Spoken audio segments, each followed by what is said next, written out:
സുഹൃത്തുക്കളെ, ഞങ്ങൾ രണ്ടുപേരും യുക്തിവാദ പ്രവർത്തകരാണ്.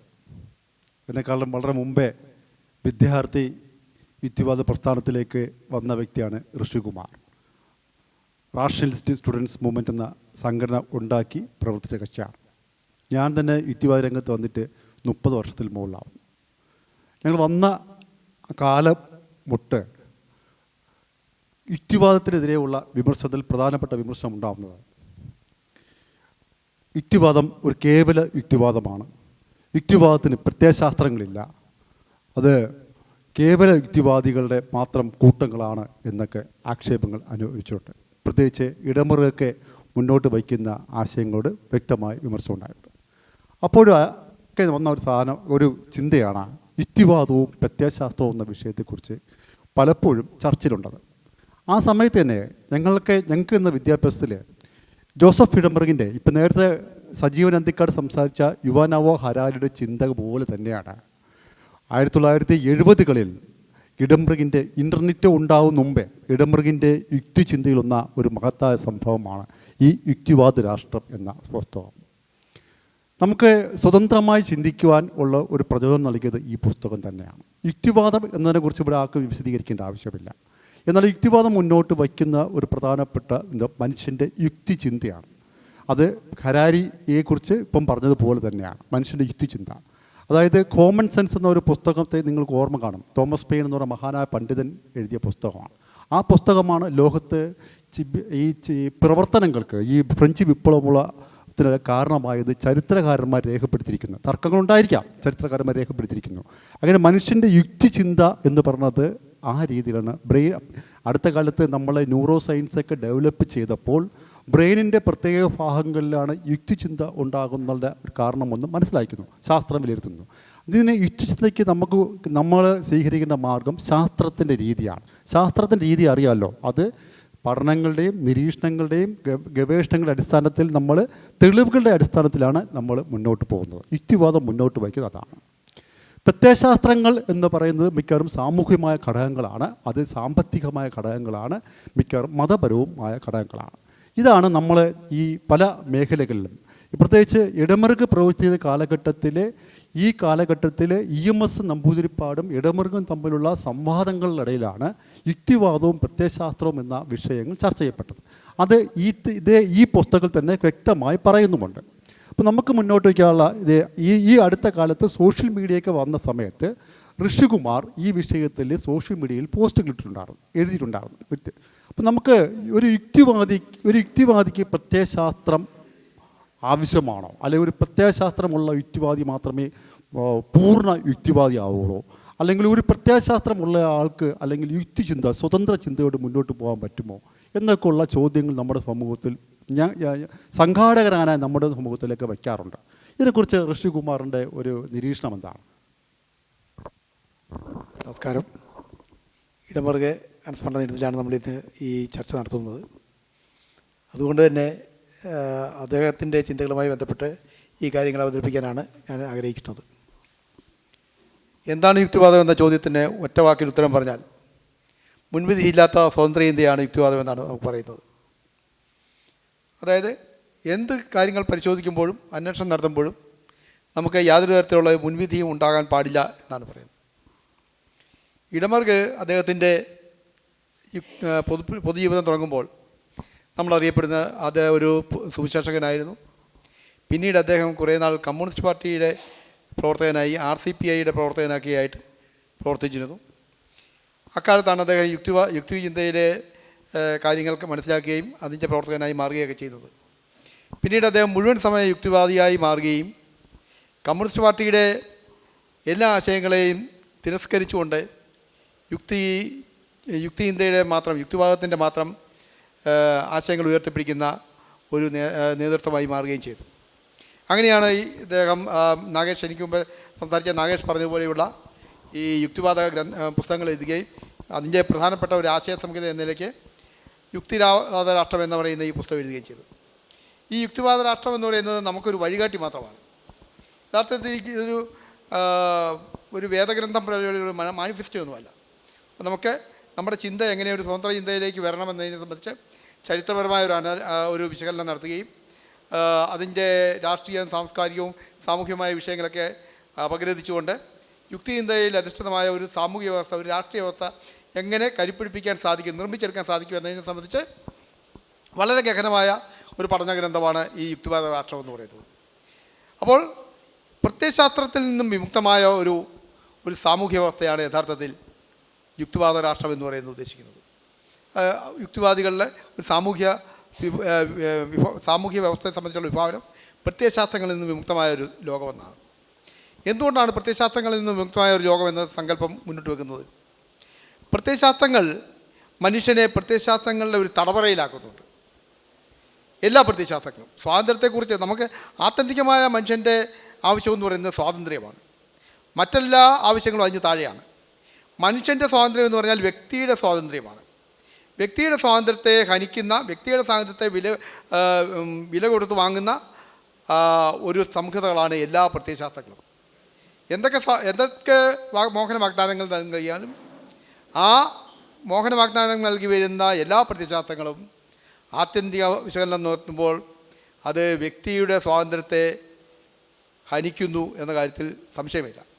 അതുകൊണ്ട് വ്യക്തിയുടെ സ്വാതന്ത്ര്യം എന്ന് പറയുന്ന പരമപ്രധാനമായിട്ടുള്ള വസ്തുത ഉയർത്തിപ്പിടിക്കുന്ന, ആ ആശയം ഉയർത്തിപ്പിടിക്കുന്ന യുക്തിവാദികൾ പ്രത്യയശാസ്ത്രത്തെ പാടെ തിരസ്കരിക്കുകയും പ്രത്യയശാസ്ത്രങ്ങളിൽ നിന്ന് വിമുക്തമാകുന്ന ഒരു വ്യക്തിയുടെ സ്വാതന്ത്ര്യത്തെക്കുറിച്ച് ഉറക്കെ സംസാരിക്കുകയും ചെയ്യുന്നു. അതാണ് ഇതിൻ്റെ കാര്യമെന്നാണ് എനിക്ക് കാണുന്നത്. ഈ പ്രത്യയശാസ്ത്രം എന്ന് പറഞ്ഞത് രാഷ്ട്രീയ പ്രത്യയശാസ്ത്രങ്ങളുണ്ട്. ഇപ്പം ഇന്ത്യ ഇപ്പോൾ ഭരണ നിർവഹണം നടത്തുന്നത് ഒരു പൊളിറ്റിക്കൽ ഐഡിയോളജിയുടെ അടിസ്ഥാനത്തിലാണ്, ഹിന്ദുത്വ എന്ന ഐഡിയോളജി അടിസ്ഥാനത്തിലാണ്. ലോകത്തെ പ്രത്യേകിച്ച് സോവിയറ്റ് യൂണിയനിലേക്ക് മാർക്സിസം എന്ന ഒരു ഐഡിയോളജിയിൽ കുറേ കാലം ഭരണ നിർവഹണം നടത്തിയിട്ടുണ്ട്. അപ്പം ഹിറ്റ്ലർ കൊണ്ടുവന്ന നാഷണലിസം, ഇതൊക്കെ പ്രത്യയശാസ്ത്രങ്ങളാണ്. അപ്പം ഇങ്ങനെയുള്ള പ്രത്യയശാസ്ത്രങ്ങളിൽ നിൽക്കുന്ന ലോകത്ത് നമുക്ക് യുക്തിവാദികളുടെ പങ്ക് എന്താണ്, അല്ലെങ്കിൽ യുക്തിവാദികൾ എങ്ങനെ അതിനെ വിലയിരുത്തണം? അതിപ്പം ഒരു ആക്ഷേപമുണ്ട്, യുക്തിവാദികൾ നമുക്ക് കിട്ടുന്ന ഈ നവനാസ്തിക പ്രവർത്തന ഫലമായി യുക്തിവാദ പ്രവർത്തനം നടത്തുന്ന നമുക്ക് കിട്ടുന്ന ഒരു ആക്ഷേപമാണ്, നിങ്ങൾ ഹിന്ദുത്വവുമായി പൊരുത്തപ്പെട്ടു പോകുന്നു എന്നൊരു സാധനം. ആരുടെയൊക്കെ പ്രഭാഷണം കൊണ്ടായിരിക്കാം അത് കേട്ടിട്ടുള്ളത് എന്നെങ്കിലും ഈ പ്രത്യയശാസ്ത്രങ്ങൾ, ഇപ്പോൾ മാർക്സിസം എന്ന പ്രത്യയശാസ്ത്രം, ഹിന്ദുത്വം എന്ന പ്രത്യയശാസ്ത്രം, നാഷണലിസം, ഇറ്റലിയിൽ നടന്ന പ്രത്യയശാസ്ത്ര ഭരണക്രമങ്ങൾ, ഇതിനെയൊക്കെ യുക്തിവാദികൾ എങ്ങനെയാണ് വിലയിരുത്തുന്നത്? പ്രത്യയശാസ്ത്രം എന്ന് പറഞ്ഞാൽ യഥാർത്ഥത്തിൽ എന്താണ്? ഒരു സമൂഹത്തെ ഉടച്ചു വാർക്കുന്നതിന് വേണ്ടിയുള്ള അല്ലെങ്കിൽ നിലനിർത്തുന്നതിന് വേണ്ടിയുള്ള ഒരു സവിശേഷമായ ആശയ സംഹിതകളാണ് നമ്മൾ പ്രത്യയശാസ്ത്രം എന്ന് പറയുന്നത്. അത് എഴുതപ്പെടുന്ന ആശയ സംഹിതയാകാം, അല്ലെങ്കിൽ എഴുതപ്പെടാത്ത ആശയ സംഹിതയാകാം. എന്തായാലും ഒരു സമൂഹത്തെ ഒരു നിശ്ചിതമായ രീതിയിൽ ഉടച്ചു വാർക്കാൻ വേണ്ടിയുള്ള, നിർമ്മിച്ചെടുക്കാൻ വേണ്ടിയുള്ള ഒരാശയ സംഹിതയാണ്. അത് മതങ്ങളാണ് ആദ്യകാലത്ത് മുന്നോട്ട് വെച്ചത്. എല്ലാ മതങ്ങളും പരിശോധിക്കുമ്പോൾ ആ മതങ്ങൾക്ക് ഒരു പ്രത്യേക ക്രിമിനൽ സിവിൽ നിയമങ്ങളുണ്ട്. അതിൻ്റെ ജനങ്ങൾ എങ്ങനെയാണ് രാവിലെ മുതൽ വൈകുന്നേരം വരെ, രാത്രി വരെ ജീവിക്കേണ്ടതിനെ സംബന്ധിച്ച് നിയമങ്ങളുണ്ട്. അങ്ങനെ ആ മതങ്ങൾ അതിൻ്റെ ദൈവത്തിൻ്റെ നിയമങ്ങൾ എന്ന പേരിൽ അവതരിപ്പിക്കുന്ന നിയമങ്ങളിലൂടെ ഓരോ സമൂഹത്തെയും ഒരു നിശ്ചിതമായ രീതിയിൽ വാർത്തെടുക്കുന്നുണ്ട്. ഇത് ഹിന്ദു മതത്തിലുണ്ട്, ക്രിസ്തു മതത്തിലുണ്ട്, ഇസ്ലാം മതത്തിലുണ്ട്, എല്ലാ മതത്തിലുമുണ്ട്. അത് അങ്ങനെയാണ് മതങ്ങൾ ഒരു പ്രത്യയശാസ്ത്രമായി തീരുന്നത്. പിന്നീട് രാഷ്ട്രീയ പ്രത്യയശാസ്ത്രങ്ങൾ വരുന്നു. രാഷ്ട്രീയ പ്രത്യയശാസ്ത്രം വരുമ്പോൾ നമുക്കത് ഏറ്റവും വ്യക്തമായി കാണാൻ കഴിയുക മാർക്സിസത്തിലാണ്. മാർക്സിസം ആ മനുഷ്യൻ്റെ ജീവിതത്തെ പുനഃക്രമിക്കാനുള്ള ഒരു പദ്ധതിയാണ് മുന്നോട്ട് വെക്കുന്നത്. അതുകൊണ്ടാണ് മാർക്സിസം ഒരു പ്രത്യയശാസ്ത്രമാകുന്നത്.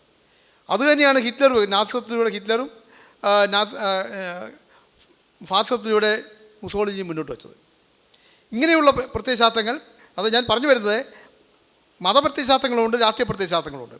മതപ്രത്യയശാസ്ത്രങ്ങളാണെങ്കിലും രാഷ്ട്രീയ പ്രത്യയശാസ്ത്രങ്ങളാണെങ്കിലും എല്ലാ പ്രത്യയശാസ്ത്രങ്ങളും മനുഷ്യ സമൂഹത്തെ ഒരു നിശ്ചിതമായ രീതിയിൽ വാർത്തെടുക്കാൻ വേണ്ടിയുള്ള പദ്ധതികളാണ്.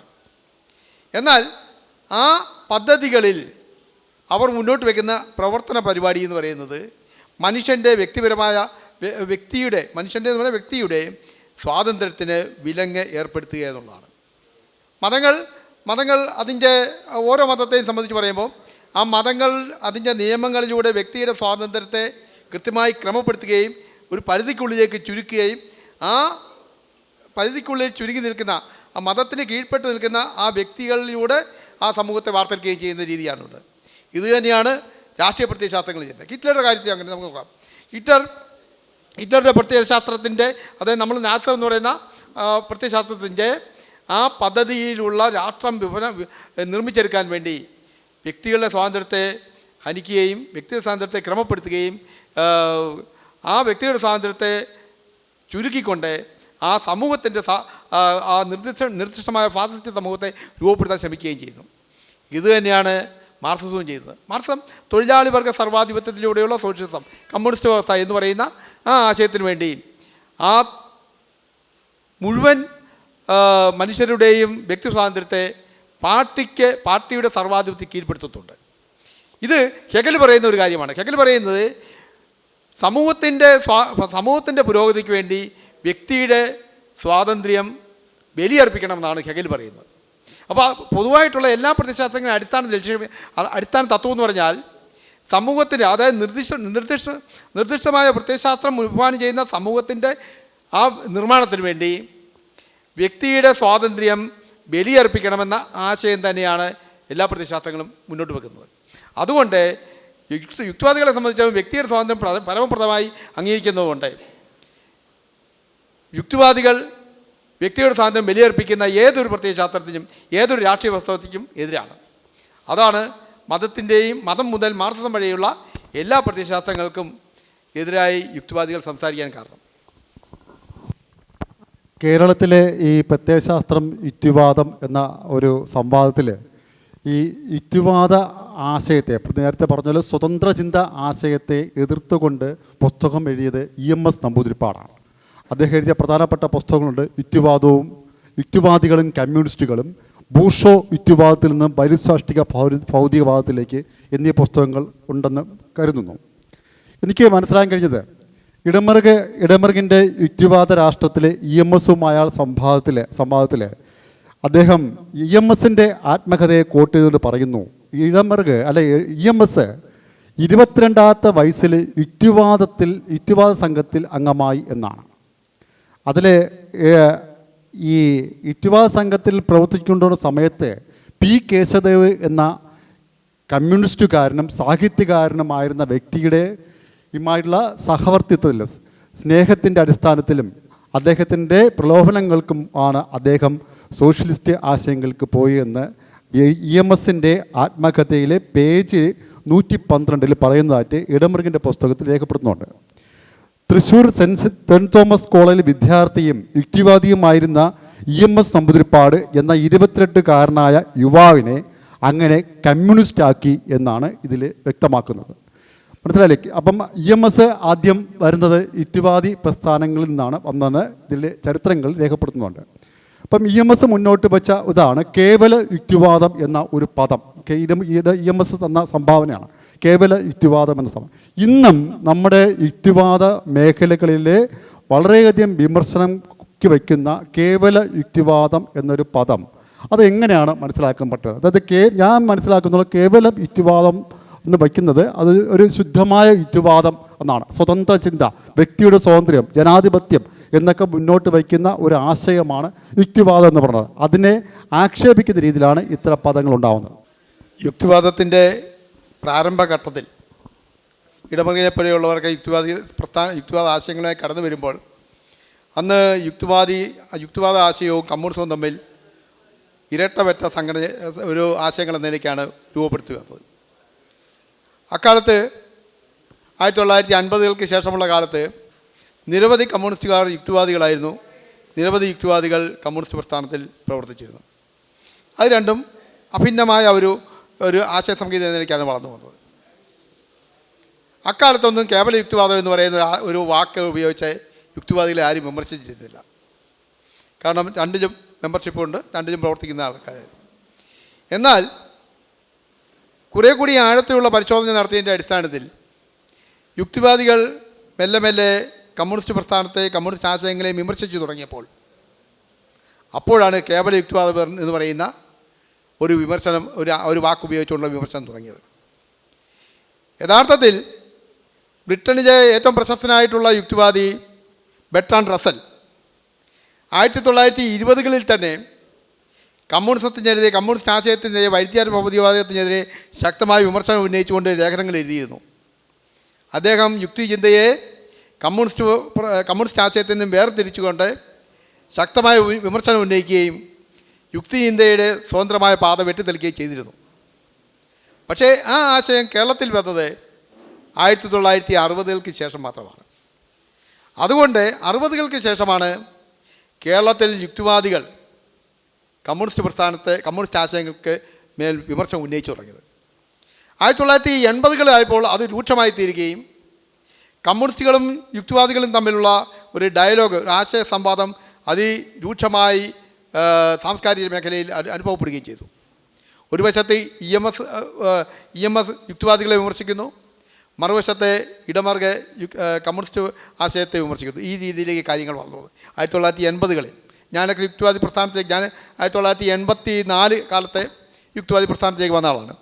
അപ്പോൾ ഈ ചർച്ചകൾ നടക്കുന്ന കാലത്ത് ആ ചർച്ചകൾ രണ്ടു വശത്തും നടക്കുന്ന ചർച്ചകൾ വായിച്ച് മനസ്സിലാക്കി യുക്തിവാദി പ്രസ്ഥാനത്തേക്ക് വന്ന ആളാണ് ഞാൻ. അന്ന് യുക്തിവാദികളെ ആക്ഷേപിക്കാൻ വേണ്ടി EMS എടുത്തുപയോഗിച്ച ഒരു വാക്കാണ് കേവല യുക്തിവാദം എന്ന് പറയുന്നത്. കേവല യുക്തിവാദം എന്ന എനിക്ക് EMS പറഞ്ഞ ആ വാക്കിൻ്റെ അർത്ഥമെന്ന് പറയുന്നത് യഥാർത്ഥത്തിൽ ഒരു അസംബന്ധ യുക്തിവാദം എന്ന നിലയ്ക്ക്, അസംബന്ധ ആശയം എന്ന നിലയ്ക്ക് തന്നെയാണ്. അതേപോലെ ബൂർഷ്വാ യുക്തിവാദം എന്ന വാക്കും ഉപയോഗിച്ചിരുന്നു. എന്തുകൊണ്ടാണ് കേവല യുക്തിവാദം എന്ന് പറഞ്ഞുകൊണ്ട് EMS യുക്തിവാദത്തെ ആക്ഷേപിക്കാൻ ശ്രമിച്ചത്?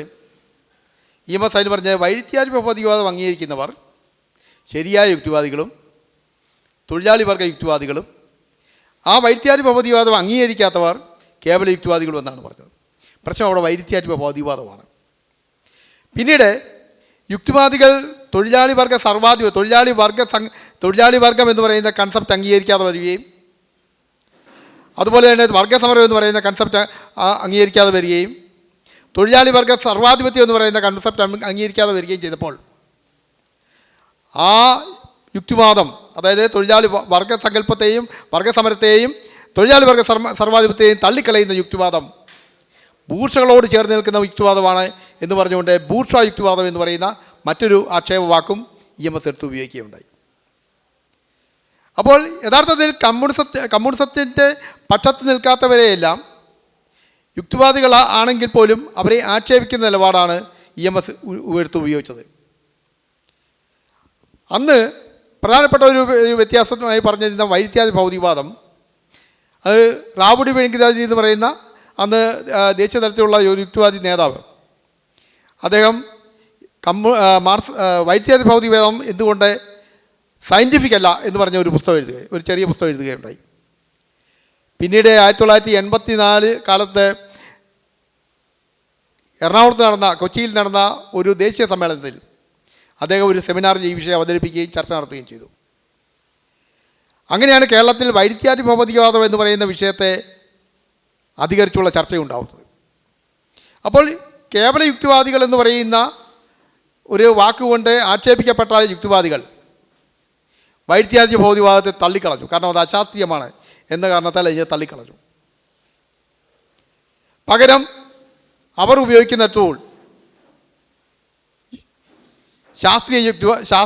ശാസ്ത്രീയമായ ഭൗതികവാദം എന്നാണ്. അവരുപയോഗിക്കുന്ന ടൂൾ ശാസ്ത്രമാണ്. അതുകൊണ്ട് അവരുടെ ഭൗതികവാദം ശാസ്ത്രീയ ഭൗതികവാദമാണ്. ഇന്ന് നമ്മൾ തിരിഞ്ഞു ചിന്തിക്കുമ്പോൾ ആ ശാസ്ത്രീയ ഭൗതികവാദവും അംഗീകരിക്കുന്നവരായിരുന്നു യഥാർത്ഥത്തിൽ ശരിയായ ഭൗതികവാദികളെന്ന് നമുക്ക് ചരിത്രത്തിലൂടെ പിന്നീട് തെളിയിക്കപ്പെട്ടു. തൊഴിലാളി വർഗ സർവാധിപത്യം എന്ന് പറയുന്ന ആശയം അംഗീകരിക്കുകയും വർഗസമരം എന്ന് പറയുന്ന ആശയം അംഗീകരിക്കുകയും വർഗവിഭജനം എന്ന് പറയുന്ന ആശയം അംഗീകരിക്കുകയൊക്കെ ചെയ്ത അന്നത്തെ യുക്തിവാദികൾ പിന്നീട് ആ സ്വാതന്ത്ര്യ ചിന്തം മൊത്തം ഉപേക്ഷിച്ച് പാർട്ടിയുടെ അടിമകളായി തീരുകയാണ് ചെയ്തത്. ഇവിടെ പ്രധാന പ്രശ്നം വൈരുദ്ധ്യാരി ഭൗതികവാദവും തൊഴിലാളി വർഗസമരം എന്ന് പറയുന്ന സിദ്ധാന്തവുമാണ്. ഞാൻ തുടക്കത്തിൽ പറഞ്ഞു യുക്തിവാദം എന്ന് പറയുന്നത് മുൻവിധിയില്ലാത്ത സ്വതന്ത്ര ഇന്ത്യയാണെന്ന് പറഞ്ഞു. മുൻവിധിയില്ലാത്ത സ്വതന്ത്ര ഇന്ത്യയാണ് യുക്തിവാദം എന്ന് ഞാൻ പറഞ്ഞു. നിങ്ങൾ ആ വാക്ക് അടിവരയിട്ട് ശ്രദ്ധിക്കണം. നിങ്ങൾ വൈരുദ്ധ്യാരി ഭൗതികവാദമാണ് എൻ്റെ പ്രപഞ്ചവീക്ഷണം എന്ന് പറയുമ്പോൾ നിങ്ങളുടെ ആ ചിന്തയിൽ മുൻവിധി വന്നു. കാരണം പിന്നെ നിങ്ങൾ കാണുന്നതെല്ലാം വൈരുദ്ധ്യവാദത്തിൽ കൂടി മാത്രമായിരിക്കും. കാണുന്നതെല്ലാം വൈരുദ്ധ്യമാണ്. കാണുന്നതെല്ലാം വൈരുദ്ധ്യാത്മക ഭൗതികവാദത്തിൽ കൂടി മാത്രമേ നിങ്ങൾക്ക് വിശകലനം ചെയ്യാൻ കഴിയുള്ളൂ. അവിടെ നിങ്ങളുടെ സ്വതന്ത്ര ഇന്ത്യ അവസാനിച്ചു. നിങ്ങളുടെ ചിന്തയിൽ ഒരു മുൻവിധി വന്നു. അത് യുക്തിവാദമല്ല. അതുപോലെ തന്നെ തൊഴിലാളി വർഗ സമരം എന്ന് പറയുന്ന ആശയം നിങ്ങൾ ഉന്നയിച്ചുകൊണ്ട് സമൂഹത്തെ വിശകലനം ചെയ്യുമ്പോൾ അവിടെയും നിങ്ങളുടെ ചിന്തയിൽ, നിങ്ങളുടെ വിശകലന രീതിയിൽ മുൻവിധി ഉണ്ടായി. അതും യുക്തിവാദത്തിനെതിരാണ്. യുക്തിവാദം അങ്ങനെ മുൻവിധിയോടുകൂടിയുള്ള ഏത് വിശകലനത്തെയും അന്വേഷണത്തെയും യുക്തിവാദികൾ തള്ളിക്കളയുന്നു. അതുകൊണ്ട് പ്രാഥമികമായി പറയുമ്പോൾ തന്നെ മാർക്സിസം മുന്നോട്ട് വെക്കുന്ന കൺസെപ്റ്റുകൾ വർഗവിഭജനം, വർഗസമരം, തൊഴിലാളി വർഗ സർവാധിപത്യം, അതുപോലെ വൈരുദ്ധ്യാത്മകവാദം എന്ന് പറയുന്നതിനെല്ലാം അപ്പാടെ യുക്തിവാദികൾ തള്ളിക്കളയുന്നുണ്ട്. മറ്റൊരു വിഷയം ഹ്യൂമനിസത്തിൻ്റെ വിഷയമാണ്. യുക്തിവാദികൾ, ഞാൻ മുമ്പേ പറഞ്ഞു, യുക്തിവാദികൾ വ്യക്തിയുടെ സ്വാതന്ത്ര്യത്തെ പരമപ്രധാനമായി കാണുന്നവരാണ്. വ്യക്തിക്ക് വിമർശിക്കാനുള്ള സ്വാതന്ത്ര്യമുണ്ട്, വ്യക്തിക്ക് വിമർശനം ഉന്നയിച്ചുകൊണ്ട് നിലനിൽക്കാനുള്ള സ്വാതന്ത്ര്യമുണ്ട്. പക്ഷേ ഒരു കമ്മ്യൂണിസ്റ്റ് പാർട്ടിയുടെ സർവാധിപത്യ ഭരണത്തിൽ, തൊഴിലാളി വർഗ സർവാധിപത്യം എന്ന് പറയുന്നത് കമ്മ്യൂണിസ്റ്റ് പാർട്ടിയുടെ സർവാധിപത്യമാണ്. കമ്മ്യൂണിസ്റ്റ് പാർട്ടിയുടെ സർവാധിപത്യ ഭരണത്തിൽ അല്ലെങ്കിൽ ഒരു പാർട്ടി ഗ്രാമത്തിൽ നിങ്ങൾക്ക് വിമർശനം ഉന്നയിച്ചുകൊണ്ട് ജീവിക്കാൻ സാധിക്കുമല്ല. അവിടെ വിമർശനം ഉന്നയിക്കുന്നത് ക്രിമിനൽ കുറ്റമാണ്, നിങ്ങൾ വധിക്കപ്പെടും. വധശിക്ഷയാണ് അതിന്. മറ്റൊരു പാർട്ടി ഉണ്ടാക്കാൻ, ആ പാർട്ടിയിൽ നിന്നും വ്യത്യസ്തമായി മറ്റൊരു പാർട്ടി ഉണ്ടാക്കിയാൽ പോലും നിങ്ങൾ കൊല്ലപ്പെടും. ടി പി ചന്ദ്രശേഖരൻ്റെ കൊലപാതകം നിങ്ങൾക്കറിയാം. കാരണം അത് ഒരു വ്യക്തിയുടെ സ്വാതന്ത്ര്യമാണ്. അവിടെ എനിക്കൊരു പുതിയ പാർട്ടി ഉണ്ടാക്കണമെന്നുള്ളത് നമ്മൾ പറയാം, ഒരു വ്യക്തിയുടെ സ്വാതന്ത്ര്യത്തിൽപ്പെട്ട കാര്യമാണ്. നിങ്ങൾ പുതിയ പാർട്ടി ഉണ്ടാക്കൂ. പക്ഷേ അവിടെ ഒരു പാർട്ടി ഗ്രാമത്തിൽ, പാർട്ടി ഭരണത്തിൽ, പാർട്ടിയുടെ സർവാധിപത്യത്തിൽ അതൊരു ക്രിമിനൽ കുറ്റമാണ്. നിങ്ങൾക്ക് വധശിക്ഷയാണ് ഉറപ്പ്. ഈ യുക്തിവാദികൾ അതിൻ്റെ ഒരു സാമൂഹ്യ വീക്ഷണമായി മുന്നോട്ട് വെക്കുന്നത് മാനവീയതയാണ്, ഹ്യൂമനിസമാണ്. ഹ്യൂമനിസത്തിൻ്റെ അടിസ്ഥാന തത്വം എന്ന് പറയുന്നത് വ്യക്തി സ്വാതന്ത്ര്യമാണ്. എന്നാൽ വ്യക്തി സ്വാതന്ത്ര്യത്തെ ഹനിക്കുന്നതാണ് വർഗസമര സിദ്ധാന്തവും ഈ തൊഴിലാളി വർഗ സർവാധിപത്യവും. മറ്റൊരു കാര്യം, എല്ലാ പ്രത്യയശാസ്ത്രത്തിലും ഒരു ശത്രുതാ സിദ്ധാന്തമുണ്ട്. എല്ലാ പ്രത്യയശാസ്ത്രത്തിലും. ഇപ്പോൾ ഉദാഹരണത്തിൽ നമ്മൾ ഫാസിസം എടുക്കുക, നാസിസം. ആര്യനും അനാര്യനും തമ്മിലുള്ള ശത്രുതാ സിദ്ധാന്തമാണ് അതിൻ്റെ അടിസ്ഥാന തത്വം. ആര്യന്മാർ വിശുദ്ധ വർഗമാണെന്നുള്ള ഒരു സങ്കല്പം അത് മുന്നോട്ട് വെക്കുന്നുണ്ട്. ഞാൻ പിൽക്കാലത്ത് ഫാസിസത്തെ പറ്റി ഒരു പുസ്തകം എഴുതിയപ്പോൾ അത് പ്രസിദ്ധീകരിക്കാൻ വേണ്ടിയിരിക്കുകയാണ്. ഞാൻ ഈ ഹിറ്റ്ലറുടെ ഫാസിസത്തെ ഇങ്ങനെ പഠിച്ചപ്പോൾ എനിക്ക് മനസ്സിലാക്കാൻ കഴിഞ്ഞത് 5 തരത്തിലുള്ള 5 ഘടകങ്ങൾ എല്ലാ ഫാസിസ്റ്റ് പ്രത്യയശാസ്ത്രത്തിലും കാണാൻ കഴിയും. 1, ഒരു വിശുദ്ധ വർഗം എന്ന് പറയുന്ന സങ്കല്പം. 2, ഒരു ശത്രുവർഗം എന്ന് പറയുന്ന സങ്കല്പം. 3, വർഗസമരം എന്ന് പറയുന്ന സങ്കല്പം. 4 വർഗസമരം, 4 വർഗ സർവാധിപത്യം എന്ന് പറയുന്ന സങ്കല്പം. ഇതെല്ലാ പ്രത്യയശാസ്ത്രത്തിലുമുണ്ട്. ഉദാഹരണത്തിന് ഇപ്പോൾ അത് ഹിറ്റ്ലറുടെ കാര്യം പറയാം. ഹിറ്റ്ലറുടെ ഒരു വിശുദ്ധ രാഷ്ട്രം എന്ന സങ്കല്പം, അതാണ് ആദ്യത്തെ. ഹിറ്റ്ലറുടെ ഒരു വിശുദ്ധ രാഷ്ട്ര സങ്കല്പമുണ്ട്. ആര്യന്മാരുടെ സർവാധിപത്യമുള്ള രാഷ്ട്രം, ആര്യന്മാരുടെ സ്വർഗരാജ്യം എന്ന് പറയുന്നത്. അതിനൊരു വിശുദ്ധ അവകാശികളുണ്ട്. അതാണ് ആ വിശുദ്ധ ആര്യൻ വർഗം എന്ന് പറയുന്നത്, ആര്യവംശം എന്ന് പറയുന്നത്. ഈ വിശുദ്ധ ആര്യൻ വംശത്തിൻ്റെ ശത്രുക്കൾ യഹൂദന്മാരും കമ്മ്യൂണിസ്റ്റുകാരും അതിൻ്റെ പ്രഖ്യാപിത ശത്രുക്കളാണ്. ആര്യന്മാരല്ലാത്തവരല്ല അതിൻ്റെ ശത്രുക്കളാണ്. ഇതിനൊരു ഒരു വിശുദ്ധ യുദ്ധമുണ്ട്. ആര്യന്മാരും അനാര്യന്മാരും തമ്മിൽ ഉള്ള യുദ്ധം. പിന്നെ ആ ആര്യന്മാരും അനാര്യന്മാരും തമ്മിലുള്ള യുദ്ധത്തിൽ ആത്യന്തികമായി വിജയം നേടുന്ന ആര്യന്മാരായിരിക്കും. അവരുടെ സർവാധിപത്യ ഭരണം പിന്നീട് ശാശ്വതമായിരിക്കും. ഇതാണ് ഹിറ്റ്ലറുടെ സിദ്ധാന്തത്തിൻ്റെ അടിസ്ഥാന തത്വങ്ങൾ, 5 ഘടകങ്ങൾ. അതുപോലെ ഒരു വിശുദ്ധ രാഷ്ട്രത്തെ പറ്റിയുള്ള സങ്കല്പം കമ്മ്യൂണിസം വെക്കുന്നുണ്ട്. കമ്മ്യൂണിസ്റ്റ് രാഷ്ട്രം എന്ന് പറയുന്ന സങ്കല്പം. ആ കമ്മ്യൂണിസ്റ്റ് രാഷ്ട്രത്തിൻ്റെ നേരവകാശികൾ എന്ന് പറയുന്നത് തൊഴിലാളി വർഗം എന്ന് പറയുന്ന ഒരു വിശുദ്ധ വർഗമാണ്. തൊഴിലാളി വർഗത്തെപ്പറ്റി മാർക്സിസം പറയുന്നത് ചരിത്രപരമായി തിരഞ്ഞെടുക്കപ്പെട്ട ജനതയെന്നാണ്. ഇതേ ചരിത്രപരമായി തിരഞ്ഞെടുക്കപ്പെട്ട ജനതയാണ് ആര്യവംശന്മാർ എന്നാണ് ഹിറ്റ്ലറും പറഞ്ഞത്. ഈ തൊഴിലാളി വർഗത്തിന് ഒരു ശത്രുവർഗമുണ്ട്. അത് ബൂർഷ്വാ വർഗമാണ്, മുതലാളി വർഗമാണ്. പിന്നീട് ഒരു വിശുദ്ധ യുദ്ധമുണ്ട്. മുതലാളി വർഗവും തൊഴിലാളി വർഗവും തമ്മിലുള്ള ഒരു വിശുദ്ധ യുദ്ധമാണ്. ഈ വിശുദ്ധ യുദ്ധം ചരിത്രപരമായി അനിവാര്യമാണെന്ന് മാർക്സിസം പറയുന്നുണ്ട്. ഈ വിശുദ്ധ യുദ്ധത്തിൽ ആരാണ് വിജയിക്കുന്നത്? ശരി, തൊഴിലാളി വർഗമാണ് വിജയിക്കുന്നത്. തൊഴിലാളി വർഗം വിജയിച്ച് തൊഴിലാളി വർഗ സർവാധിപത്യം പുനഃസ്ഥാപിക്കും, സ്ഥാപിക്കും, അത് ശാശ്വതമായിരിക്കും എന്ന് പറയുന്നത്. അങ്ങനെയാണ് ഭൂമിയിലൊരു സ്വർഗം ഉണ്ടാകുന്നത്. അപ്പോൾ ഈ 5 ഘടകങ്ങൾ നിങ്ങൾ ഏത് പ്രത്യശാസ്ത്രത്തെ നോക്കിയാലും ഈ 5 ഘടകങ്ങൾ കാണും. വിശുദ്ധ രാഷ്ട്രം, വിശുദ്ധ ജനത, ശത്രു ജനത, വിശുദ്ധ യുദ്ധം, സർവാധിപത്യ ഭരണം. ഈ 5 ഘടകങ്ങൾ ലോകത്തെ ഏത് പ്രത്യശാസ്ത്രം എടുത്ത് വെച്ചാലും നിങ്ങൾക്ക് കാണാൻ കഴിയും. ഇത് ഫാസിസത്തിൻ്റെ അടിസ്ഥാന തത്വമാണ്. ഞാനീ പറഞ്ഞത് ഫാസിസത്തിൻ്റെ അടിസ്ഥാന തത്വമാണ്. ഇപ്പോൾ ഈ ജർമ്മനിയിൽ ഹിറ്റ്ലർ അദ്ദേഹത്തിൻ്റെ ഈ സിദ്ധാന്തം മുന്നോട്ട് വെച്ചുകൊണ്ട് അദ്ദേഹത്തിൻ്റെ ഈ സിദ്ധാന്തം പ്രയോഗത്തിൽ കൊണ്ടുവരുന്നതിന് വിരുദ്ധമായിട്ടുള്ള മുഴുവൻ ആൾക്കാരെയും കൊന്നുകളയുകയാണ് ചെയ്തത്. സെലക്ട് ചെയ്ത് കൊന്നുകളയുകയാണ്. ഈ നമ്മൾ സെലക്ഷൻ ഫില്ലിംഗ് എന്നൊക്കെ പറയുന്ന പോലെ സെലക്ട് ചെയ്ത് കൊല്ലുന്നത്. ഇത് തന്നെയാണ് റഷ്യയിൽ നടന്നത്. റഷ്യയിൽ ലെനിൻ്റെയും സ്റ്റാലിൻ്റെയും കാലത്ത് അവരുടെ ഒരു സ്വർഗരാജ്യം ഉണ്ടാക്കുന്നതിനെതിരായി നിൽക്കുമെന്ന് അവർ പാർട്ടി കമ്മിറ്റി തീരുമാനിച്ച മുഴുവൻ ആൾക്കാരെയും കൊല്ലുകയാണ് ചെയ്തത്. ട്രോട്സ്കിസ്റ്റുകളെ മുഴുവൻ കൊന്നുകളയാണ്. സെലക്ട് ചെയ്താണ് കൊണ്ടുപോയി പെറുക്കിയെടുത്തുകൊണ്ട് പോയി കൊന്നുകളയാണ് ചെയ്തത്. ഇത് തന്നെയാണ് പോൾപോട്ട് ചെയ്തത്. ഇത് തന്നെയാണ് മാവോ സാംസ്കാരിക വിപ്ലവത്തിലൂടെ ചെയ്തത്. എന്ന് പറഞ്ഞാൽ ഒരു പ്രഖ്യാപിതമായ സ്വർഗരാജ്യം ഭൂമിയിൽ ഉണ്ടാക്കാൻ വേണ്ടി അതിന് എതിരായി തീരുവെന്ന് അവർക്ക് ചിന്തിക്കുന്ന മുഴുവൻ ആൾക്കാരെയും കൊല്ലുകയാണ്. അവിടെ വ്യക്തി സ്വാതന്ത്ര്യമില്ല, അവിടെ ഹ്യൂമനിസമില്ല, അവിടെ പ്രത്യയശാസ്ത്രത്തിൻ്റെ നടത്തിപ്പ് മാത്രമേ അവരുടെ മുന്നിലുള്ളൂ. അത് ഈ പറഞ്ഞ പ്രവർത്തനം, ഈ പ്രത്യയശാസ്ത്രത്തിൻ്റെ ഫാസിസ്റ്റ് തത്വങ്ങളുടെ ഈ പ്രവർത്തനം യുക്തിവാദികൾ തള്ളിക്കളയുന്നു എന്നതുകൊണ്ടാണ് അടിസ്ഥാനപരമായി എല്ലാ പ്രത്യയശാസ്ത്രങ്ങളെയും യുക്തിവാദികൾ തള്ളിക്കളയുന്നത്. നമുക്ക് വേദിയിൽ നിന്നുള്ള അഭിപ്രായങ്ങളാവാം. സാർ, എനിക്ക് ഒരു സംശയമായിട്ട് ചോദിക്കാനുള്ളതാണ്. അപ്പം നമ്മൾ നോക്കിക്കഴിഞ്ഞ് കഴിഞ്ഞാൽ ലോകത്ത് ഒരു രാജാവും അല്ലെങ്കിൽ രാജവംശവും പറഞ്ഞിട്ടില്ല ഞങ്ങൾ 100-200 വർഷങ്ങളായിട്ട് ഭരിക്കുകയാണ്, ഇനി നാളെ മുതൽ നിങ്ങൾ ഭരിച്ചു, ജനാധിപത്യം വരട്ടെ. ഒരു രാജാവും പറഞ്ഞിട്ടില്ല. ഒരു മുതലാളിയും എനിക്ക് ഈ വർഷം കൂടുതൽ ലാഭം കിട്ടി, അതിൽ കുറച്ച് അതിൻ്റെ പ്രൊഡക്ഷൻ്റെ മീൻസായിരുന്ന തൊഴിലാളികൾക്കും കൂടി വിതരണം ചെയ്യണം എന്ന് ഒരു മുതലാളിയും മുന്നോട്ട് വന്നിട്ടില്ല. അങ്ങനെ ഒരു സാഹചര്യത്തിൽ നമുക്ക് ഈ വർഗസമരങ്ങളെ പാടെ തള്ളിക്കളയാൻ സാധിക്കുമോ എന്നൊരു ചോദ്യമാണ്. അടുത്ത ഒരു കാര്യമെന്ന് പറഞ്ഞു കഴിഞ്ഞാൽ നമ്മൾ കേവലമായ വ്യക്തി സ്വാതന്ത്ര്യം മാത്രമാണോ? വിഭവങ്ങളുടെ തുല്യ വിതരണവും തുല്യനീതിയും എല്ലാവർക്കും ലഭിക്കാത്ത കാലത്തോളം ഈ പറയുന്ന വ്യക്തി സ്വാതന്ത്ര്യം എത്രത്തോളം പ്രസക്തമാണ്? അതിന് യാതൊരു അടിസ്ഥാനവുമില്ലല്ലോ. തുല്യനീതിയും തുല്യതയും വിഭവങ്ങളുടെ യുക്തിസഹജമായ വിതരണവും സാധ്യമല്ലെങ്കിൽ വ്യക്തി സ്വാതന്ത്ര്യത്തിന് എന്താണ് പ്രസക്തി? ആദ്യത്തെ ചോദ്യത്തിന് ആദ്യം മറുപടി പറയാം. ആദ്യത്തെ ചോദ്യം എന്ന് പറയുന്നത് ഈ ഒരു രാഷ്ട്രീയ വ്യവസ്ഥയിൽ തെറ്റുകളുണ്ടെങ്കിൽ അല്ലെങ്കിൽ അതൊരു മർദ്ദ വ്യവസ്ഥയാണെങ്കിൽ അത് മാറ്റുന്നത് എങ്ങനെയെന്നുള്ള പ്രശ്നമാണ്. തീർച്ചയായും ചൂഷണവും മർദ്ദനവും ഒക്കെ ഉള്ള ഒരു രാഷ്ട്രീയ വ്യവസ്ഥ മാറ്റണമെന്നുണ്ടെങ്കിൽ സമരങ്ങൾ അനിവാര്യമാണ്. അത് ഞാൻ അംഗീകരിക്കുന്നു. സമരങ്ങൾ അനിവാര്യമാണ്. ആ സമരം നടത്തുക തന്നെയാണ്. നാളെ ഇതുവരെയുള്ള നമ്മൾ പുരോഗതി നേടിയിട്ടുള്ളതെല്ലാം സമരങ്ങൾ നടത്തിക്കൊണ്ട് തന്നെയാണ്. അത് എനിക്കൊന്ന് സ്ട്രഗിൾ ഫോർ എക്സിസ്റ്റൻസ് എന്നൊക്കെ പറയുന്ന നിയമവുമായി ബന്ധപ്പെട്ട സംഗതിയാണ്.